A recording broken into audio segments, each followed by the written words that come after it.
mbokk yi jërë ngeen jëf ci ànd beeg RFM ñu del si ak yéen seen émission penco gi ak rajo Futur Média di leen gërëm yéen ñi ànd ci fajar ak léegi ak ñun naka noonu ñuy dabe ci programme bu rajo Futur Média di leen ñaanal jàmm di sàkku ñaan ci yéen ñëpp penco gi tey ak mayam deret googee ngeen mujjee dégg ci wàllu yëgle yi sànq ñaax gi jëmee ci askanu Sénégal ndax soxla gi am solo lool ci wàllu l'hôpital yi sunum réew ndax tolluwaay ñeel askan wi nees ma def ba gën a yaatal maye gi di gërëm ñëpp ñi nga xamante ni nag saa su ne ñu ngi taxaw ci fànn woowe di leen ñaanal jàmm ak ñun ci téléphone bi professeur Saliou Diop moom moo jiite centre national transfusion sanguine professeur ñu ngi lay ziar bu baax rafetlu sa ànd ak RFM. salaamaaleykum maa ngi leen di nuyu di la remercier bu baax Elhaj Assane. jërëjëf Diop ci kanam tuuti dinañu dalal Thierno Lecompte Seck moom moo jiite association sénégalais yi nga xam ni ñoom ñooy maye deret Ablaye mu wax ni sëñ Thierno mu ngi ci ligne bi sëñ Seck maa ngi lay ziar bu baax. maa ngi delloo ziar Elhaj Assane Gueye di leen nuyu di nuyu mbokk auditeurs yëpp di nuyu aussi professeur Saliou Diop mi nga xamante ne moom la nekk ndoo si ligne bi. jërëjëf Seck professeur yéen a ngi jógtee li nga xamante ni mooy ak jege ji askan wi gis nañ ko sànq sax ci annonce boobee jàll ngir mayem deret gi lu ngeen ci jublu ak lan ngeen ci yaakaar ci boobu doxalin bu centre bi jógtee. waaw dañoo seet ni xam nga pour maye deret bu ñu jëlee exemple fii ci Ndakaaru fi nga ko mën a maye mooy fii ci wetu hôpital Fann mooy centre national de transfusion sanguine ak hôpital principal am nañ tamit beneen banque de sang bu nekk hôpital Roi Baudouin. alors lu weesu ñetti banque de sang yooyu bis bu nekk ñun fii ci centre de transfusion dina am ñetti équipe yoo xam dinañ génn centre bi di dem ci biir entreprise yi wala ci biir yenn quartier yeeg yooyu. mais dañu seet ni loolu doyul parce que dëkk bi xam nga dafa xaw a yaatu te xaj na peut-être que bu fekkee ne ñun jegewuñu trop donneur de sang yi. dafay jafe pour ñoom. pour que ñu mun ko def loolu moo tax ñu jéem a waxtaan ak collectivité locale yi. nga xam ni ñoom ñoo dëkk ak nit ñi ñoo leen gën a jege.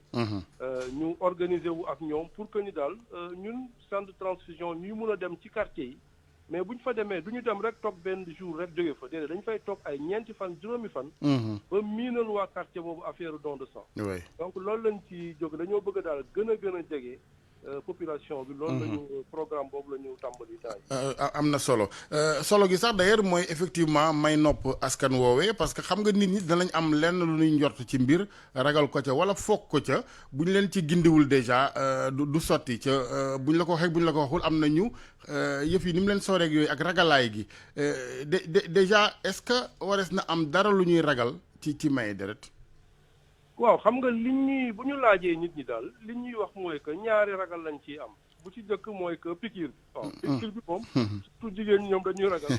biir piqûre bi te loolu tamit science bi def na ci ay progrès yu bëri. parce que aiguille bi ñuy gis nii xaw na yaatu nii mais dafa am ay substances yu ñu ci def yoo xam ni. vraiment soo ko defaat ko da nga xam ni lii métier bi nga ci doon xalaat. amu ci. jam-jam bu sew lay doon. waaw jam-jam bu sew lay doon ñaareelu mbir biñ ciy ragal. mooy que xam nga dañuy def ay analyse ñu bëri dañuy bañ daal. xam seen analyse seen résultat. loolu nag moom ragal la boo xam ni c'est normal que nit ñi bañ a xam ni am nañu benn feebar. wante ñëpp xam nañ ni feebar yi ñuy wax noonu yëpp. actuellement avantage la pour nit ki mu mun koo xam parce que prise en charge yi ñu génne la benn feebar daal ñu dem toppatoo ko faj ko moo gën nga bàyyi ba mu tëral la dëgg la nga xam ne dina toll foo xam ne ñu duñ ci mën a dara waaw beneen bi ci des aussi mu ñetteel mooy peut-être confidentialité yi c'est-à-dire que ñu bëri surtout yenn nit ñu xam ak yooyu dañuy defa ni bu ñu ñëwee bu ñu defee analyse bu ñu ci gisee ay résultats nit ñi dañ koy xam ak yooyu. mais loolu tamit maa ngi ciy rassuré. waaw que docteur du doxee noonu moom. voilà docteur non seulement du demee noonu mais aussi que ñun système bi ñuy utiliser en tout cas. Ça permet vraiment d'assurer une grande confidentialité parce que laboratoire. yi càmbar affaire yi ñoom du ñu gis turu nit ñi. ok ñoom ay numéro rek la ñuy gis. donc ñett yooyu yëpp daal.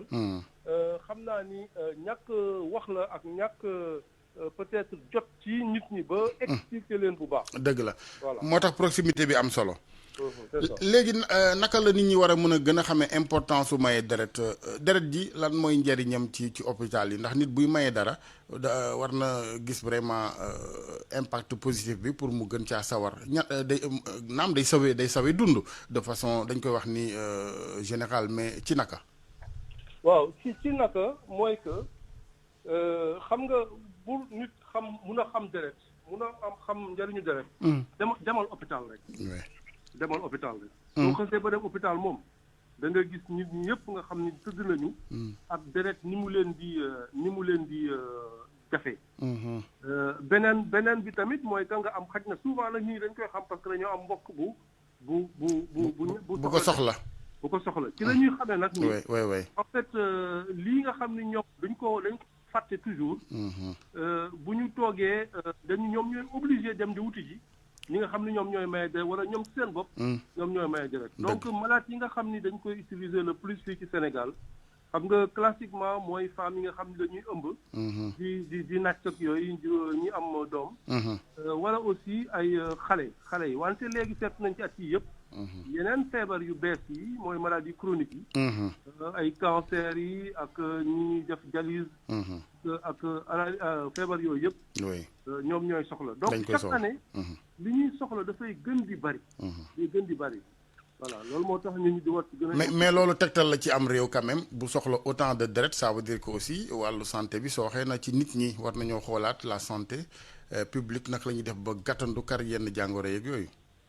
waaw xam nga mbirum santé daf ci am ay xam nga le droit à la santé daf ci ko boole ci suñu constitution.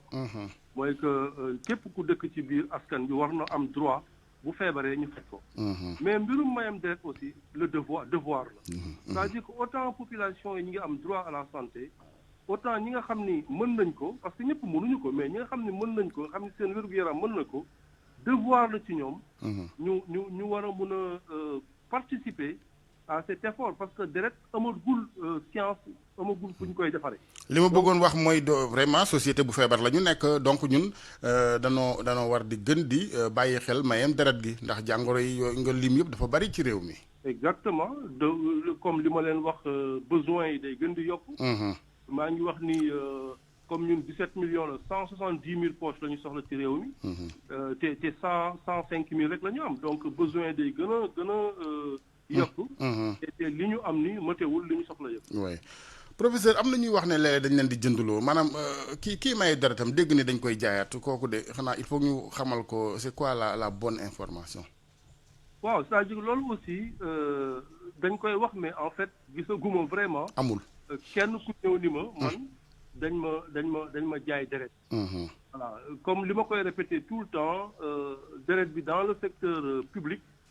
C'est gratuit dans les hôpitaux nit koo xam ne nag gis na nga nangu nga kenn laaj la xaalis. pour loolu du rek ci deret bi. am na aussi ci yeneen. yeneen aspect voilà. dëgg la mais loolu. du ñàkk ñenn ñuy rëcc def yëfu sekkee nag yooyu daal. voilà donc mais loolu bokkul ak politique bi nga xam ni. le mettre en place voilà. dëgg la ngir yaatal xëy na niche yeneen yi ngeen mën a amee deret joojee est-ce que yéen a ngi xalaat ci yeneen secteur ak ñeneen ñoo xam ni ñoom tamit ñooñu gën a dàq mobiliser je pense aux religieux je pense aux personnalités sommités yi et cetera.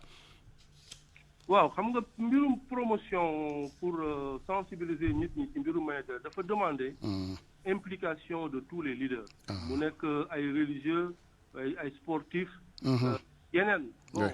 ñun ñu ngi depuis toujours ñu ngi liggéey ak groupe yooyu pour ñuy gën a sensibiliser loolu moo tax d'ailleurs actuellement mun nañu xool ni at bu nekk y a 10% de plus de donneurs de sang.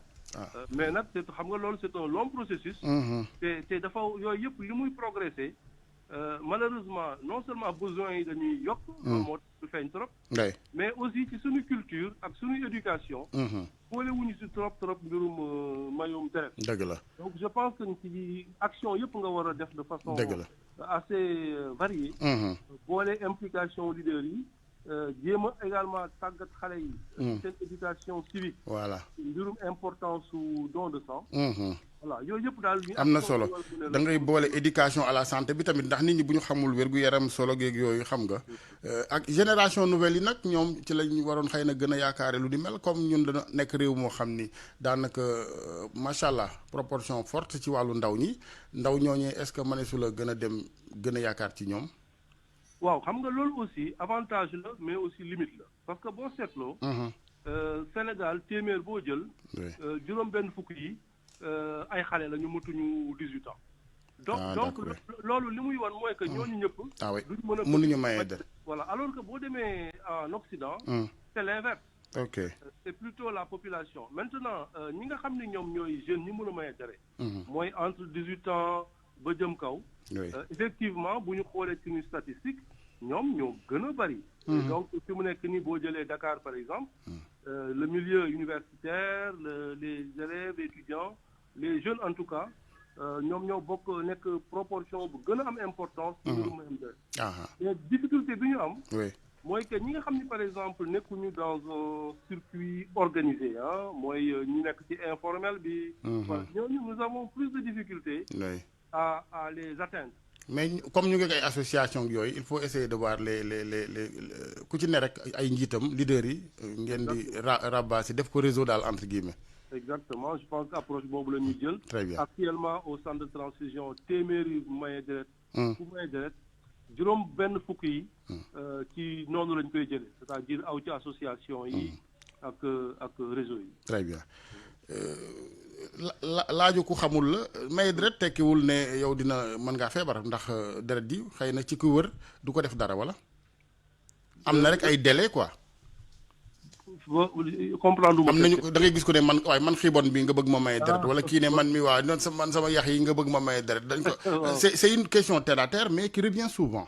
exactement non moi je pense que li ma jëkk a wax mooy que avant ngay maye deret yow dinañ la xool ñuy xool ndax est-ce que yow apte nga pour maye deret. ñun critères yi ñuy mettre devant mooy que nit ki na am 18 ans ba 60 ans. donc il y a des critères d'âge. bu ñu la peesee aussi. na ëpp juróom fukki kilo. loolu tamit critère la.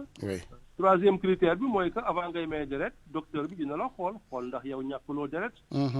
ñàkk deret du rek ci affaire dama sew ak dama gàtt ak dama njool ak yooyu. loolu amul benn rapport. ak quantité deret bi nga xam ni. parce que te liñ lay prélever lu ci 400 millilitres la. te loolu du dara ci par rapport ak. sa quantité deret bi nga am. dëgg la te loolu ngay maye aussi. rapidement xam nga suñu biir yax yi ñooy defar deret. donc rapidement sa yaram da koy toggaat. voilà. da koy toggaat. voilà loolu moo tax daal. bu ñuy demee ba autoriser nit ni ko da ngay maye deret. normalement warul am benn gàllankoor. loolu lenn nag am na ay parfois ay petits incidents nga maye deret ba pare di xaw a miir. wala di sonn. mais loolu moom. ñàkk préparation rek la. c'est-à-dire que sooy maye deret aussi. ñun ñu bëri dañuy defa ni comme analyse la doo ndékki alors que c'est pas le cas. donc il faut que nga ndékki ba suur waay. voilà la veille nga noppalu bu baax. s'il le faut nga naan ndox bu bëri nga ànd ak benn stress. nga ñëw maye deret. très bien expérience très agréable. am na solo professeur ñu ngi lay gërëm bu baax di la sant Diop.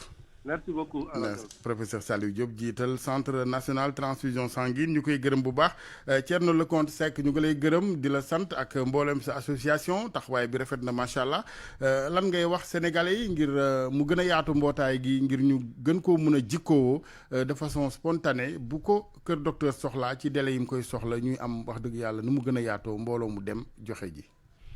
jërëjëf Elhaj Assane may gërëm aussi professeur Saliou Diop ci waxtaan bi li mu indi am na solo trop dina gën a tax ñi gën a xam vraiment njëriñu deret ci ak wàllu santé. dëgg la tey jii defe naa ne amul benn feebar wala néew na nit du feebar yu am te wàllu deret dugg si.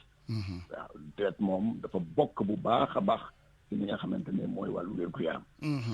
ci loolu nag. comme ni ko professeur waxee deret tollooguñu fu ñu koy mën a defaree man damay wax sax ne bés bu ñu tolloo si defar deret maanaam ñu dootul dee. ndaxte deret mooy loolu dundu doomu aadama. dëgg la deret dundu doomu aadama la. ba tax na kon nag ñun su olof yi dañ naan nit ñi tey garabam. loolu Elhaj Assane. dëgg ci la deret la am. dëgg la waaw ndaxte leen lu nekk mën nga ko jënd mais lu jëm si deret nit rek moo ko mën a may mbokku nitam ba tax na kon nag comme noonu la demee te si nit ki rek lay am si moo li ñuy soxla si nit ki soxla ko si nit rek moo ko mën a jox kon dafay jaadu dafa bokk si li nga xam ne ku nekk daf ko war a itteewoo te bari na ay borom xam-xam macha allah si këru diine yëpp nag laay wax yaa xam si jàngu ba yaa xam si diine l'islam ñëpp dañu nangu ne deret maye ko dafa bokk si jaamu yàlla waaw comme dafa bokk si jaamu yàlla nit ki war na ci itteewoo facteur yi nga xam ne nag maanaam li nga xamante ne mooy gën a téye nit ñi am na lu si professeur wax am na si bu am solo boo xam ne jot na ko junj mais dafa jar ñu gën ko leeral muy jaay deret boobu nga xam ne posé nga ko bokk na si lu bloqué ñu bari da ngay gis koo xam ne ci dalay wax naan man du ma maye sama deret dem di ko jaay yoo xam ne kooku kon xamul yàlla def na nag ak ni ñu génne rek loi bi nga xam ne amul woon Sénégal mais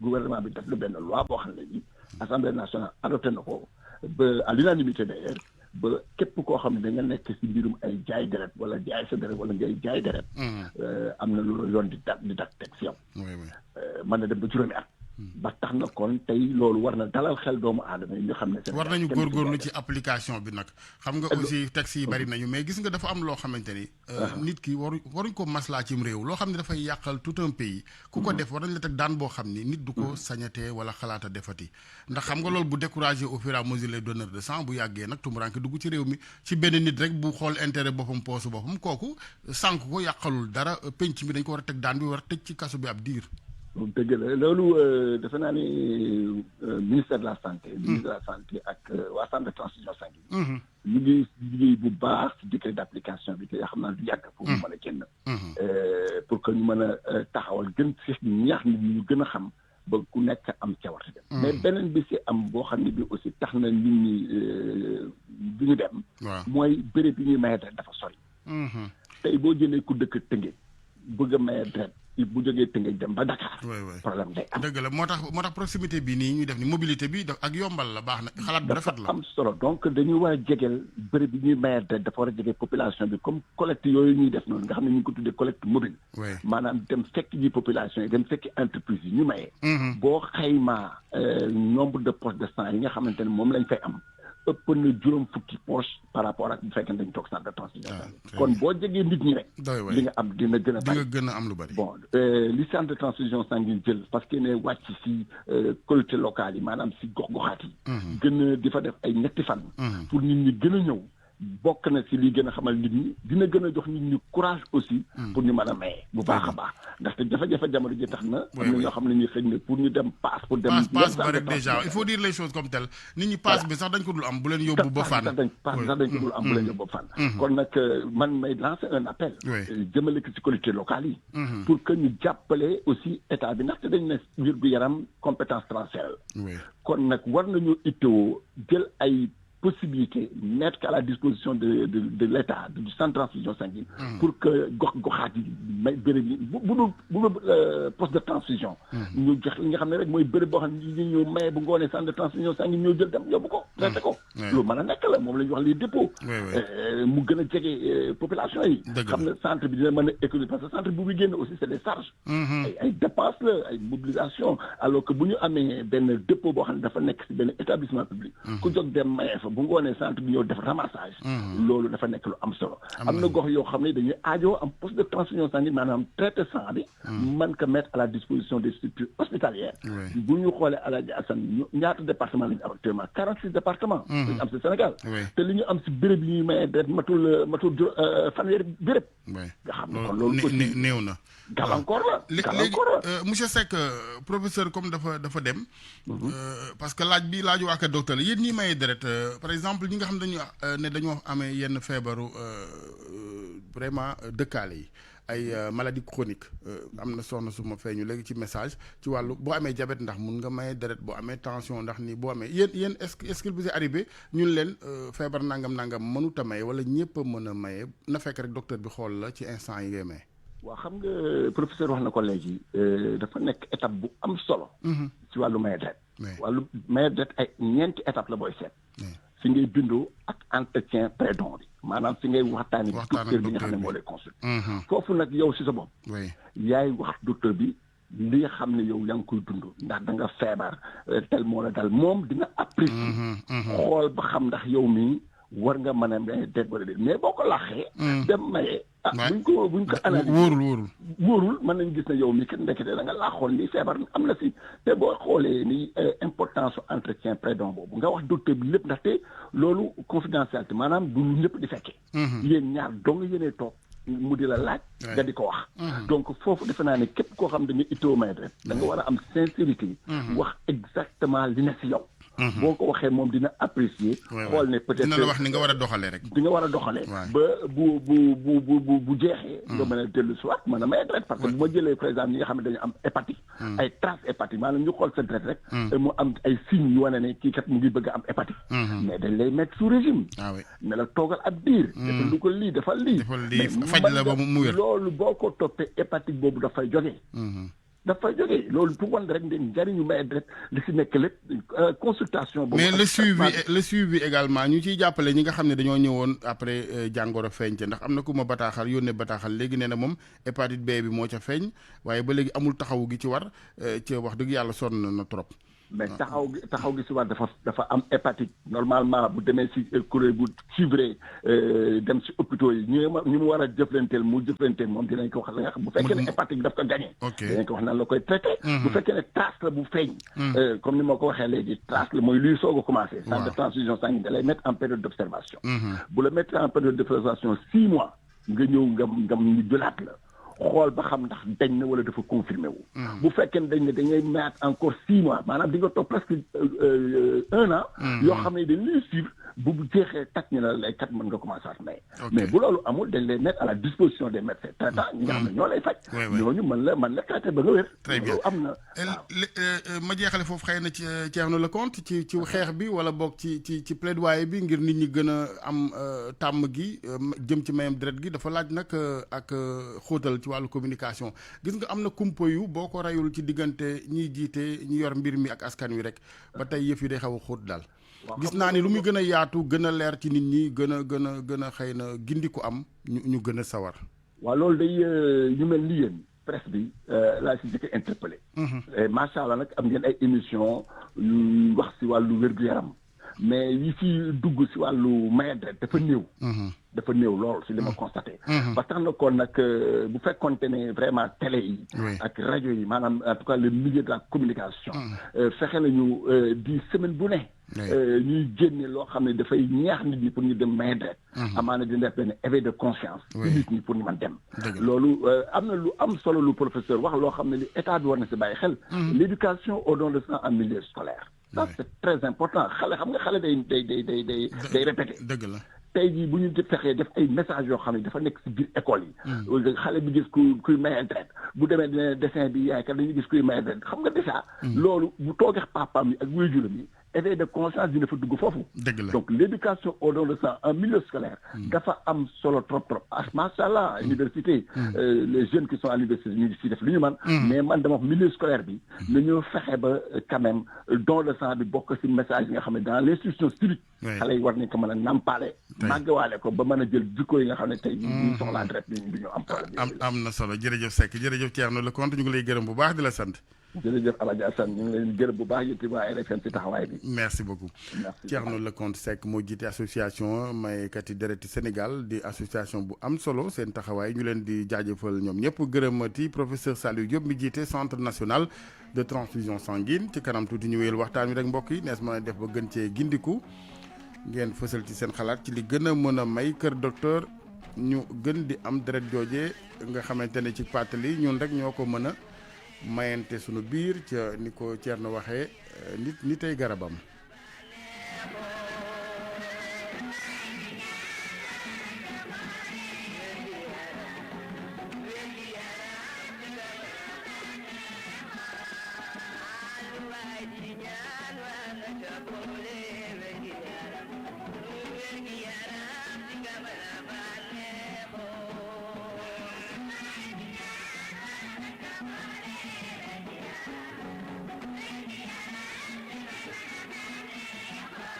Écoute sur RFM.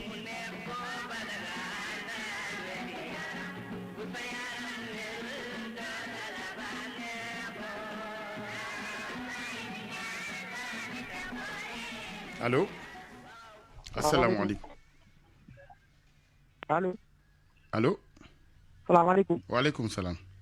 Elhaj Assane maa ngi lay ziar di la ñaanal yàlla Umar Sow Fuladu. ñu ngi lay ziar bu baax Umar. ginnaaw bi sant yàlla julli si di rafetlu liggéey groupe Futurs Médias vraiment di rafetlu sa liggéey bi yow Elhaj Assane Gueye Sénégal yëpp dañ lay ñaanal saa su ne laa la wax te yaa ngi def lu am solo ci réew mi. amiin waaye ñu bokk.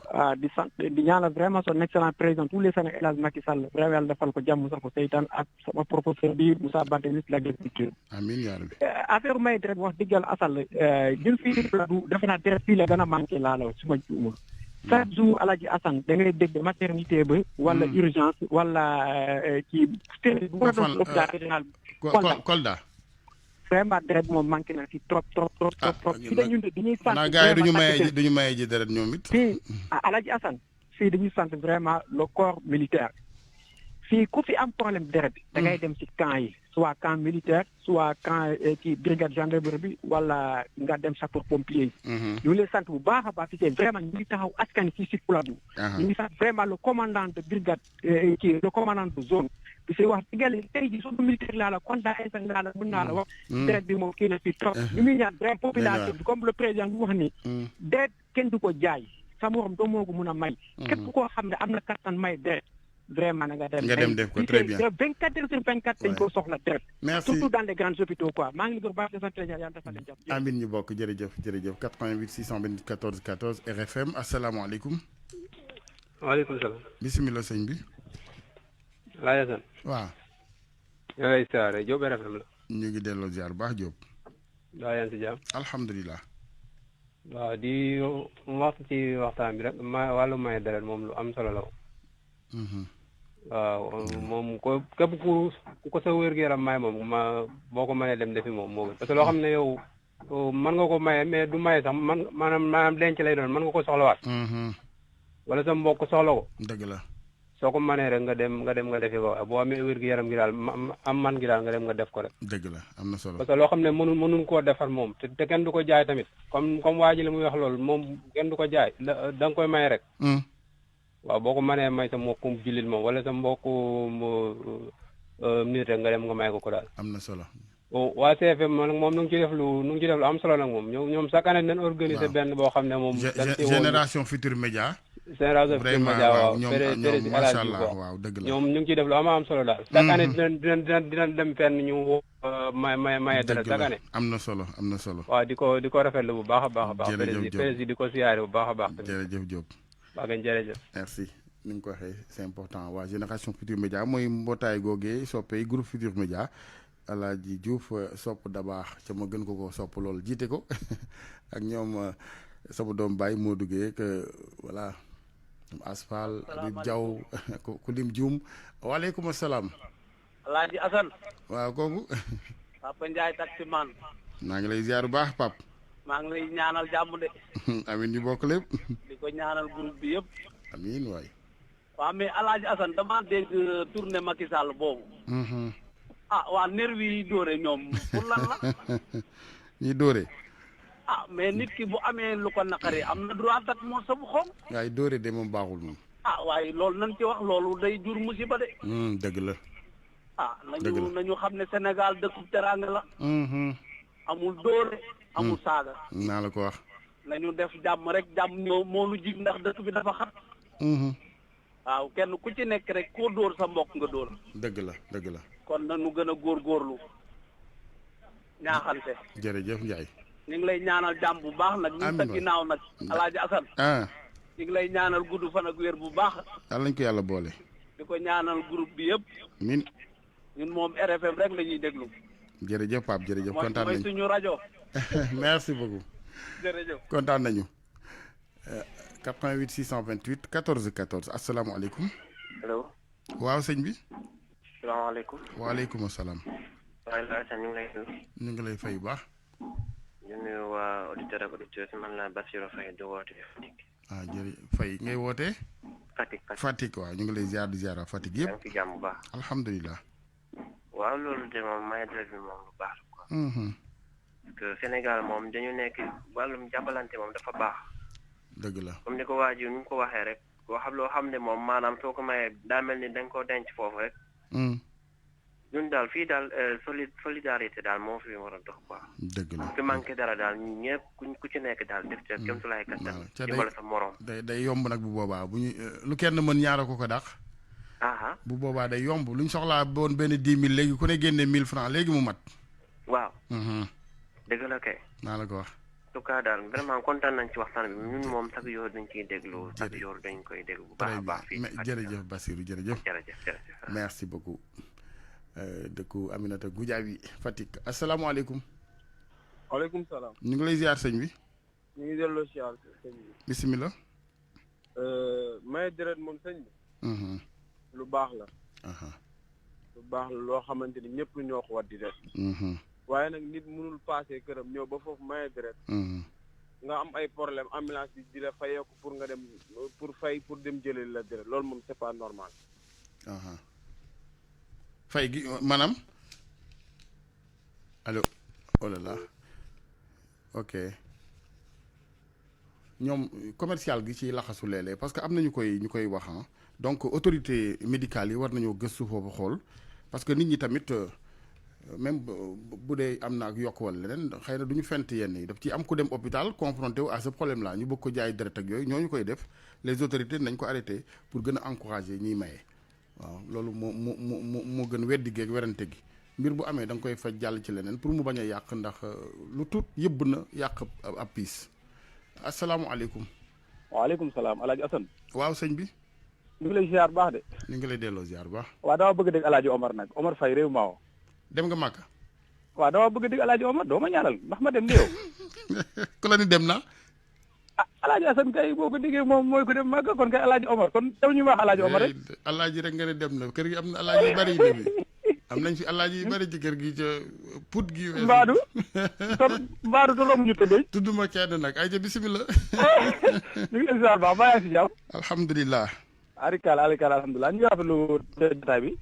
jërëjëf Hadj Omar. ñu la bàyyi xel saa su ne chaque suba saa su ne ñu ngi bàyyi xel jotaay bi. réew maaw mbaa di ngeen maye deret. waaw ci laa bëgg. non est-ce que dinañ maye deret. gars yi nag waaw de maaw nag waaye séeréer dañoo ñëw wut de ay hôpital yi de. séeréer yaa fa ëpp wala dëkk séeréer la. dëkk séeréer la kay séeréer yi fa réew maaw kay ay séeréer lañu. ñoom daal xaaral ma déy la ko ni ñu ñemee mburu nan ko ñemee pikiir noonu. man njuufeen yi dañu koy bàyyi njuufeen yi moom ñoo mën ci mburu de bu ñu yeewoo fajar. waaw ci mburu bi dañuy kon il faut les sensibiliser rek xam naa ñu gën leen ñaax ci am na solo de ndax. am na solo kenn du xam foo koy soxlaa waaw. man maa ngi fi dem njaareem sax keroog bilaay ndeysaan maa ngi dugg ci salle bi mais bilaay dama mujj sax maye deret man sama wàll boobu. très bien. maanaam boo demee ci hôpital sa yaram day dawal. dëgg la.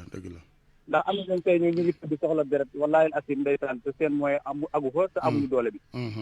kon ñu mel ni di fay jaar di fa bàyyi seen deret loolu jaamu yàlla la sax Assane jaamu yàlla gu rëy la jaamu yàlla dëgg la. ndax nit ki dem ba sonn nga remplir ko deret ba borom dundaat kooku jàppal ne dundam rek am nga ci ay point soobee nga benn dund waaw. wallaay asim am na solo borom ñu ngi lay siyaar bu baax a baax jërëjëf waay Alaaji kontaan nañu. vraiment ngi lay siyaar nag sama ndox mi ba léegi nag waaye waxal ak gars yi nag ñu ñëw sama ndox mi waaye yow nag maa war a ñaanal benn yoon ma yore wàllum ndox mi kon. waaye la ko jox xam naa yow boo ko yoroon moom waxuma la dara dinaa naan bay sangoo ko sëlmu di jàpp ko julli bu baax. mais jërëjëf Faye jërëjëf jërëjëf xam naa Ablaye monsieur le ministre Serigne Mbaye Thiam xajul ci man sax ndax am na expérience bi jaar-jaar bi socialiste la ancien britannique kooku booy doo tëb rek ne damay jël ndox mi ci moom ñu jël le dernier auditeur. asalaamaaleykum. waaleykum salaam. ñu ngi lay ziar sëñ bi. man la sëñ Fallou Ndiaye président soppe si Mama Mbacke kenn Serigne Touba. macha allah. waaw xam nga maay dara am na solo trop mais. buñ la ko mayee foo koy def. buñ ko mayee kan. maanaam tey buñ la mayee deret. waaw. maanaam tey bu fekkee da nga dem Pikine tey. waaw. ñoo amuñu foo xam dañuy denc deret. yeneen hôpital yu bari xam ne amuñu foo xam dañuy denc deret. moo tax ñoom am na centre bu nekk fii Fann te ñoom jugte nañu léegi dem ci askan wi semaine yi yëpp dañuy dem ci gox yi xam naa ni kon. voilà ñu ñaax nit ñi ñu préparé rek ñi nga xam ne gisuñu woon fu ñu koy denc ñu dem maye ji dinañ ñëw ak seen i wata ak seen i fu ñu koy denc. voilà xam nga ñun ñi ay groupe ñun waa RFM lañ soppee sëñ Mamour Ba kenn Serigne Touba lañ. sëñ Mamour bu RFM. waaw kenn Serigne Touba maay président. sëñ Mamour suñu Mamour la. waaw léegi xam nga ñun ñi tey buñ fekkee dañoo bëggoon organiser wu maye deret. waaw. naka lañ koy defee fan lañ koy defee. yow wool sëñ Mamour rek loolu koy gaaw naa ci moom koy dajaleel ma lu mat ay 100 rek nga indil ma leen. waaw. non ñun xam nga région yëpp. ci région yëpp ngeen ne. waaw fépp lañ nekk waaw.